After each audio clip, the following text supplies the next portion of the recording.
I changed Pokemon FireRed so enemies can do this.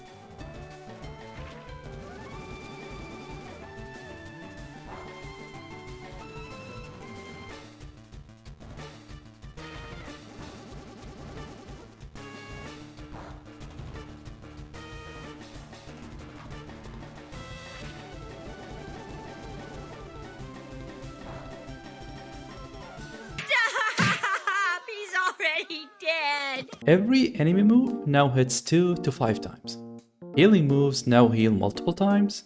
Stat moves also stack multiple times, so moves like Double Team can nearly max out the enemy's evasion in one turn. And see this Pidgey going for 5 sand attacks? Well, the Squirtle can't. Magnitude gets rerolled every hit, you get the point. And actual multi-hit moves will remain the same. If you think that's bad, it gets worse. Attacking multiple times means they can crit more than once. Unlike regular multi-hit moves, missing one hit doesn't mean they will miss the following ones. And just like regular multi-hit moves, they will stop if my Pokemon faints, so the enemy is not locked on the same move. There are a few other mechanics that we'll get to discover together, some that I didn't even think about before the challenge.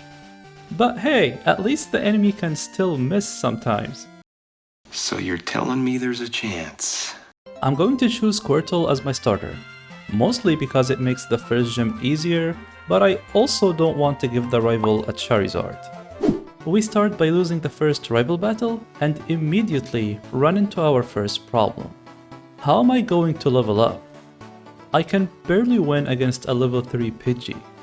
We do get a chance to battle the rival again at Route 22, which is an opportunity that I'm definitely not going to take. Thank you very much. The only Pokemon weak enough for me to safely train against were Kakunas. So I head to the Viridian Forest, where I get to train against harmless Kakunas and other not so harmless Pokemon.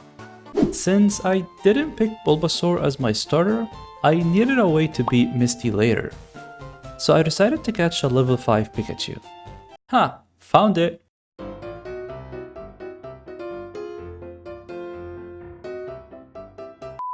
So I decided to catch a level 3 Pikachu.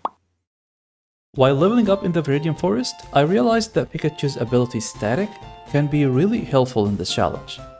The more contact the enemy makes in one turn, the higher the chances I can paralyze them. Once Squirtle learns Water Gun, it was finally time to face Brock. Geodude goes down in one turn, so it all comes down to Onix. Luckily, Brock's AI decided to go for the only move that isn't a threat. So we get the first batch barely touched. With that, we unlock my second favorite item in the game, the running shoes. Now that Squirtle has done his part, I will focus more on leveling up my Pikachu. I still had every trainer between Viridian Forest and Mount Moon to level up against. The enemy is extremely overpowered, but early on in the game, they can go for moves like this. So I can still take them down, especially if I heal after each battle. Fun fact, did you know that a lot of hidden items have a digging mark like this one here? Hit subscribe if you didn't. After a bit more training, Squirtle evolved into Wartortle, Pikachu reached level 18, I found out that flinching only cancels the first hit, but the remaining ones still go through. And before leaving Mount Moon, I made sure to grab the TM Thief and caught a Paris. Just before we leave the cave, we get the two options between Dawn Fossil and Helix Fossil. If you're wondering which team I'm on, I'm Team Old Ember, Aerodactyl baby. We finally make it to Misty. I wasn't sure how this one will go, so let's find out. Her Staryu decided to go for Harden, increasing its physical defense against my special attacker. Why? I don't know, but I'm a happy man. Until her Starmie came out, that is, and did this.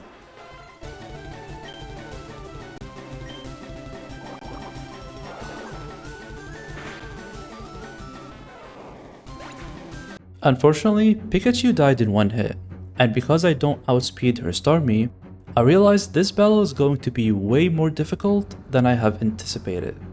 I'll need to figure out something else, maybe get past the Nugget Bridge and catch up.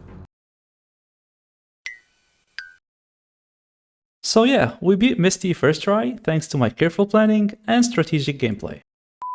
My unearned celebration did not last long, however, because right after Misty, we get challenged by the rival. In this battle, he has two major threats, his Pidgeotto and his Bulbasaur, and in order to take them both down, I need Pikachu to survive against his Pidgeotto. And as long as he keeps going for quick attacks, I'm neither surviving nor outspeeding it. In this attempt, his Pidgeotto went for Sand Attack on the first turn. That's fine by me because I can switch in Rattata and then bring out Pikachu to reset my accuracy. But what really saved me was the paralysis. Pidgeotto goes for a 3-hit quick attack, but it gets paralyzed on the very first hit, which ended up saving me. Oh yeah, did I not mention this? Paralysis only cancels the one attack that triggers it, not the entire turn like it does with regular multi-hit moves. His only remaining threat is Bulbasaur. I expected Pikachu to deal more damage to it, and in hindsight, that was a mistake on my part. But something happened that I did not account for, which ended up in my favor. Vine Whip turned out to be a contact move, so as it took me down, I managed to get it paralyzed. Now all I have left is War Turtle, and things are not looking good for me.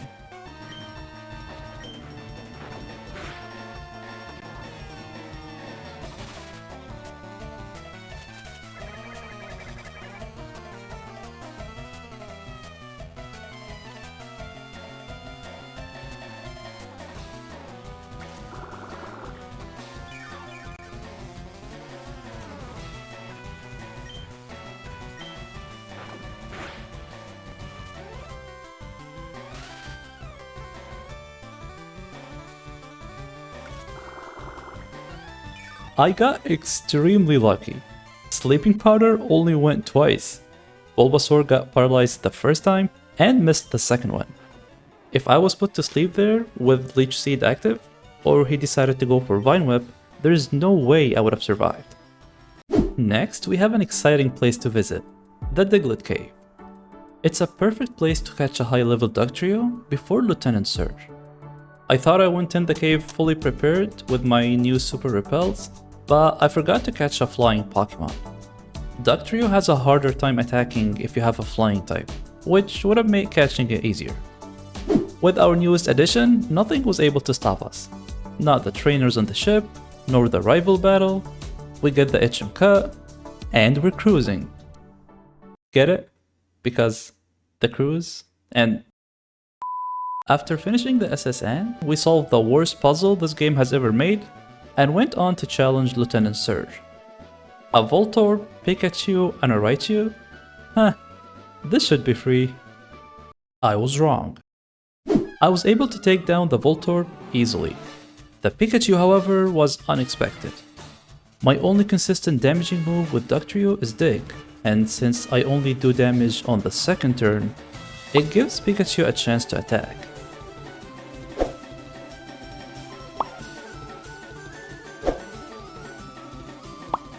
Needless to say, I'm not landing an attack on this thing anytime soon.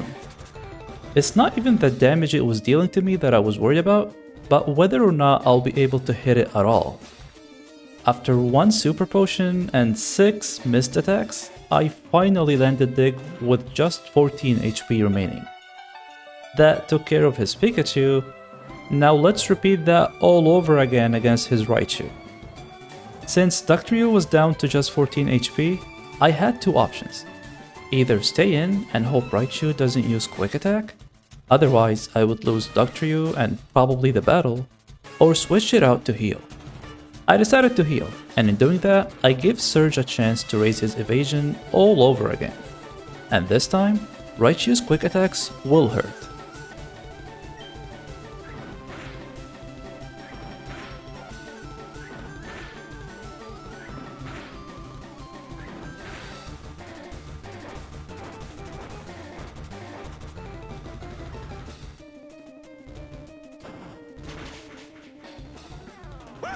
At this point, I couldn't tell if I was incredibly lucky or unbelievably cursed. Either way, 3 badges down. I need to focus on fast, hard-hitting Pokemon if I want to beat this challenge. So I decided to add a Jolteon and an Arcanine to my team. Both we can get really soon, but first we have to go through Route 9 and the Rock Tunnel. Dugtrio's speed and level difference helped me get through most of it. However, I did run into a few hiccups. Like Onyx getting 5 Hardens in one turn. That was super effective damage, by the way. Almost died to Geodude because I forgot that magnitude hits for double the damage when you're underground. Died a few times. Rollout is really scary in this challenge. That was only one turn, until we reach the cave's exit. Now that we have access to Celadon City, we get an Eevee for free. Growlithe, not so much. I can catch a Growlithe at Route 8, which is a task easier said than done, because it keeps on using Roar. But after a while, we managed to catch it. With the Celadon department store now available, I can evolve my 2 new members using a Thunderstone and a Firestone. In fact, I can evolve my Growlithe right away, but I'll wait until Eevee reaches level 30 so that it can learn Bite before evolving. Speaking of leveling up, something I do in almost every challenge but rarely talk about is Eevee training. And before you turn off the video or think you need a PhD to understand what I'm saying, it's really simple. You see, Pokemon is not so different from your typical Gore and Souls games when it comes to stealing enemy souls for your benefit. But to avoid scarring children, they decided to do it in a really cute way and completely hide it from you. Basically, when you kill a Pokemon, you get their soul. Each Pokemon gives a different soul. Rattata, speed. Diglett, speed. Oddish, got you, special attack. And so on. So, if you level up your Eevee on feeding it on Rattata, Pidgeys, and Oddishes, you can basically increase its speed and special attack, aka steroids. You will notice it levels up, and instead of getting +1s and +2s like the rest of the kids, it gets +6 and +5s. There you go, you just learned something new. Feel free to turn off the video. They left already, haven't they? With Arcanine at level 29 and maxed out special attack and speed Eevees, Erica didn't stand a chance against this natty boy. 3 turns later, we had our 4th badge. Alright, before we can challenge Koga, we've got a lot to do, including catching 2 new members. First, we're required to get the Silph Scope from the Rocket Hideout to get through the Pokemon Tower. My biggest concern was Giovanni's Kangaskhan. Luckily, he never went for Fake Out, and Arcanine was able to tank his bites. Once we make it to the Pokemon Tower, we're greeted with a friendly face. I intentionally avoided battling the rival until now, to get as much experience as I can, and with Jolteon and Arcanine on my team, he didn't stand a chance. You would think I'm here to save the old man, but I'm here for something else. I make my way to the 7th floor to catch a level 23 Hunter. Catching it was easier than I expected, and I plan on leveling up the Hunter on Diglett Cave for the speed Eevees. They can't hit me, and Arena Trap doesn't work on Pokemon with Levitate. Now that we have the Pokeflute, we can wake up the Snorlax and get access to Fuchsia City. Did you know that you can stop on Cycling Road if you hit B? It says it right here on the sign, which like any normal person, I definitely didn't bother reading. It would have helped when I was trying to get the hidden items though. I realized that Koga's a huge problem for my team, so I'm going to need a Psychic type. It needs to be strong, fast, ominous, and instills fear into the opponent. No, it's not an Abra. I hit straight to the Fisher Guru to get the good rod, fished for a Poliwag on his backyard, evolved it to Poliwhirl, and then traded it for a Jinx in Cerulean City. Remember the TM Thief that we picked up in Mount Moon? Finally we get to use it. I need the item Twisted Spoon to power up Psychic before challenging Koga. So I teach Jinx Thief, and this time I'm not just Eevee training against Abras for the special Eevees. I'm trying to steal the held item Twisted Spoon. In case you didn't know, Pokemon in the wild can sometimes hold an item. Abras can have Twisted Spoon, Dugongs can hold Never Melt Ice, and sometimes they can hold a berry instead, just to troll you. This is a task that usually takes about 30 minutes, but took me 4 hours because I found out the Jinx gets traded while holding a stupid male. Yeah, you need the Pokemon using Thief to not hold an item, otherwise it won't work. Hit that subscribe button to stay updated with my latest dumb mistakes. With how long it took me to get Twisted Spoon, and thanks to traded Pokemon getting more experience, I was able to level up Jinx, and that made me more confident against Koga. But I have to keep in mind that the weakest Pokemon in his team can do this, if it gets a chance to attack. But luckily, we one-shot everything. To complete my team, I still need to catch a flying and a water Pokemon. The best water Pokemon for this challenge would be Starmie, but unfortunately you can't get one in FireRed. So I'm going with the next best thing. In fact, we can catch it right away. This I honestly thought was a myth, but you can encounter level 40 tentacles as soon as you get access to Surf. So with one rare candy, you can have a level 41 Tentacruel with Stab Surf. If you're going to use that in your next playthrough, you know what to do. And if you don't mind backtracking without using Fly, you get access to Aerodactyl. You don't really need to wait for it to revive, just step out and go back in. And voila! Now we have our final team. I took the chance to level up my team at the Silphco, died a few times, went to the Seafoam Island to get the held item Never Melt Ice from Dewgong, and with that, we're ready to challenge Sabrina. This is going to be the toughest battle yet. I'm going to use Aerodactyl, or at least that was my plan going in. I take the Kadabra down in one hit, but Mr. Mime had something to say.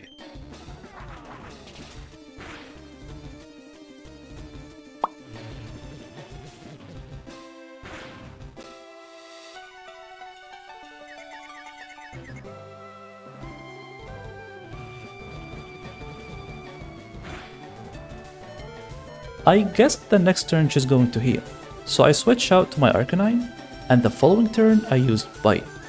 This didn't kill, but instead of attacking, Sabrina spent the turn maxing out her defense stat.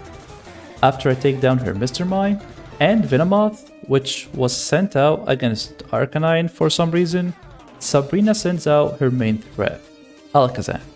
So far, I didn't misplay for the most part, but that's about to change. The first mistake I make is confusing Barrier with Reflect, so I'm going into this one thinking Alakazam has boosted defense for a few turns. And then this happened.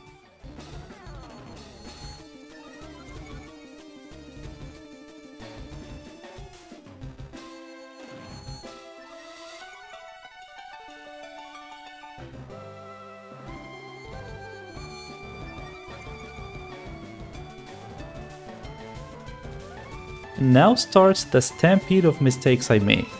Normally when you see a Pokemon with +3 to their special defense, you switch to physical attacks. But because I thought Reflect was up, I kept using Stab special moves. Not paying attention to the number of turns caused me to switch in Jolteon and make this mistake.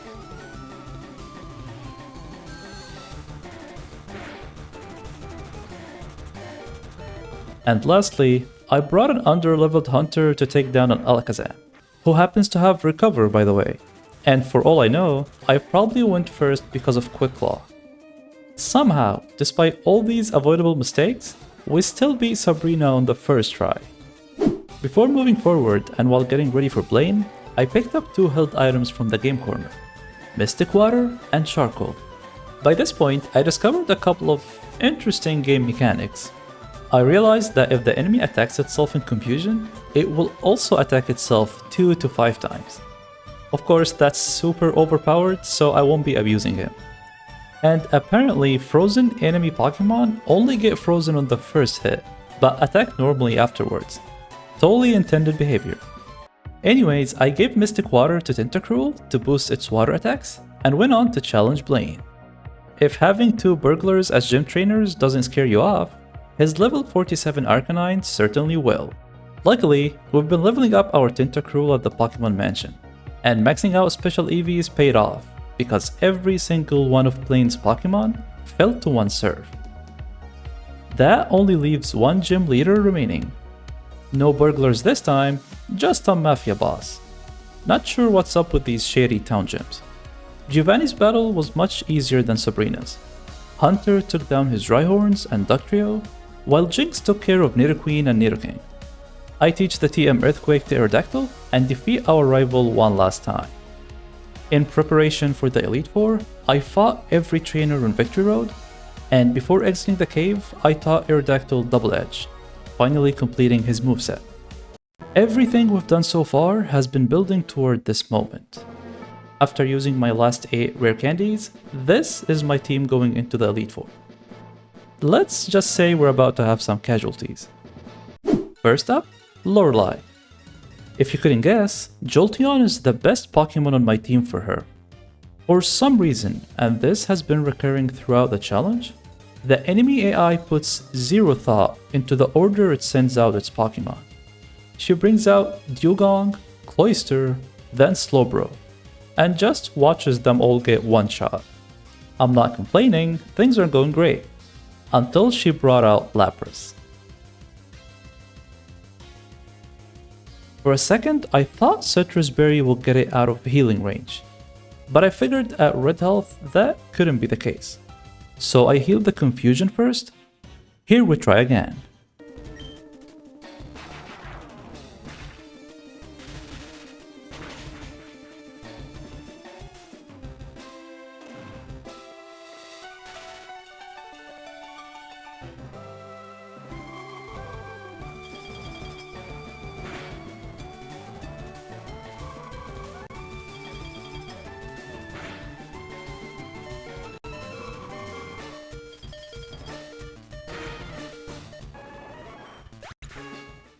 My only other Pokemon with Stab super effective move is Aerodactyl, so I bring it out next. I played it safe and used Earthquake instead of risking Rock Slide missing. What I didn't realize is that she can heal the same Pokemon again. The next turn, I was forced to risk Rock Slide anyways, and luckily didn't miss the 90% accurate move. Now comes her final threat. I'm going to switch in Arcanine as she brings out Jinx. What happened next is something that every Pokemon player has experienced at least once. That feeling when nothing goes your way.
Definitely unlucky, but my Jinx can clean this up.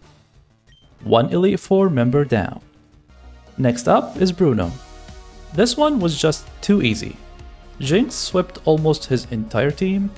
Even Hitmonchan, who could have attacked first with Mach Punch, never bothered to use it. And after what happened with Lorelei's Lapras, I wasn't taking any chances. And instead of risking Machamp's Citrus Berry, I used Destiny Bond to guarantee the knockout. Agatha was even easier. Thanks to some questionable game design, Pokemon's answer to Psychic Pokemon was Ghost types, that also happened to be poison. So Jinx just one-shot her entire team with Psychic. That was a nice break, but playtime is over. Before facing Lance, I swapped Jinx's Twisted Spoon for Never Melt Ice. Going into this battle, there was only one Pokemon I was truly worried about. His Aerodactyl. Everything else was just getting in the way, and then he finally brought it out. It all came down to Jolteon. If it failed here, I was in serious trouble.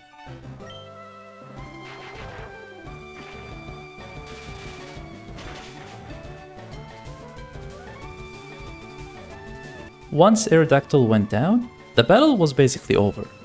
Jinx takes care of his remaining dragons. Next is the champion, and this time I'm not worried about just one Pokemon, but two, his Alakazam and Arcanine. Just like against Lance, I led with Jolteon, making quick work of Pidgeot and Gyarados. I kept Never Melt Ice and used Jinx to take down his Rhydon. Now the real battle begins. I always planned for Hunter to be my sacrifice against the enemy's biggest threats.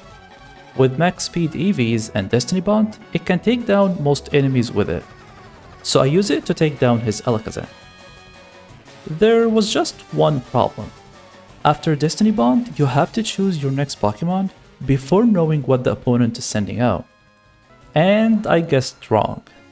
I ended up with Aerodactyl facing his Arcanine. In a type advantage, this is good for me, but Arcanine has Intimidate, so this is going to be a problem.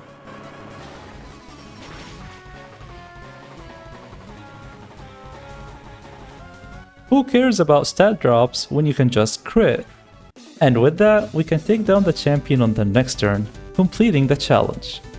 If you enjoyed this challenge, I would really appreciate it if you subscribe for more. I also stream these challenges live on Twitch, so if you want to watch me struggle through them live, come hang out. My next challenge is Pokemon Heart Gold, but all my Pokemon have 1 HP, and it's already going about as well as you would expect. I hope to see you there, and thanks so much for watching.